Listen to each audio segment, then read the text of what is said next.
Sakit menjadi kata yang pasti dialami manusia. Berbagai cara untuk mengobati penyakit dan menjaga kesehatan ditempuh sesuai dengan ketertarikan dan kepercayaan masing-masing. Salah satunya dalam Islam, usaha preventif dan pengobatan sendiri sudah dikenalkan sejak zaman Nabi yang mengacu pada keterangan di Al-Quran serta sunnah Rasulullah yang dikenal dengan nama Tibun Nabawi. Dokter dan praktisi herbal Agus Rahmadi menjelaskan, untuk menjaga agar tubuh tetap sehat dan membantu menyembuhkan penyakit, Nabi Muhammad menganjurkan untuk mengkonsumsi habatus sauda.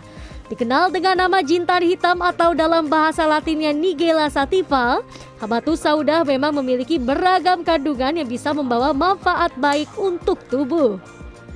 Namun memang hingga saat ini habatus sauda sendiri masih dalam uji manfaat, belum uji klinis.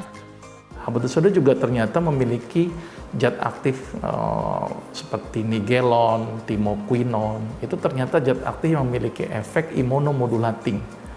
Imunomodulating itu artinya bikin imunnya itu menjadi lebih baik, meningkatkan sistem imun gitu ya.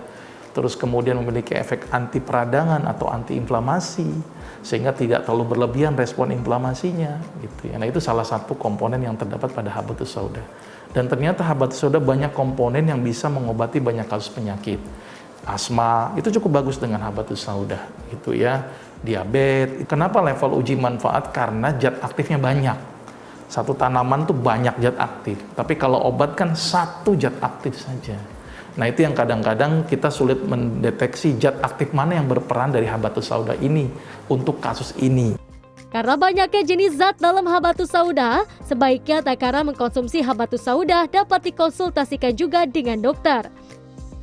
Selain habatus sauda, metode bekam juga jadi pilihan sebagian masyarakat. Bukan hanya di Arab dan Indonesia, di Tiongkok pun sejak dulu sudah ada terapi pengobatan alternatif bekam.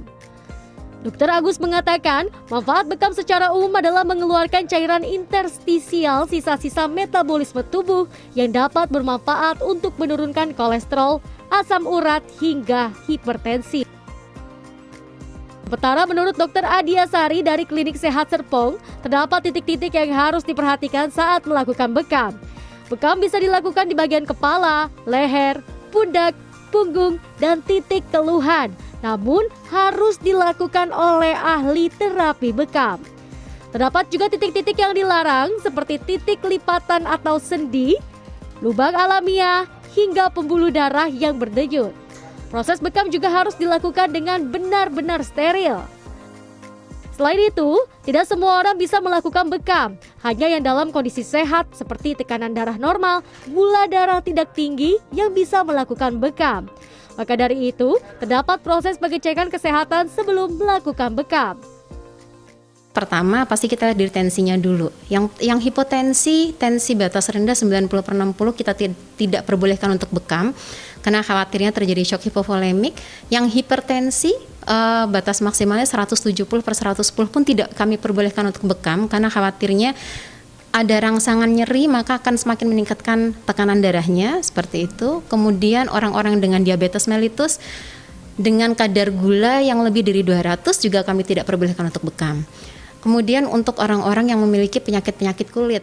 Setelah melakukan bekam, hendaknya pasien tidak mandi dan dianjurkan untuk beristirahat. Bekam tidak diperkenankan dilakukan untuk anak-anak, amannya untuk usia di atas 17 tahun.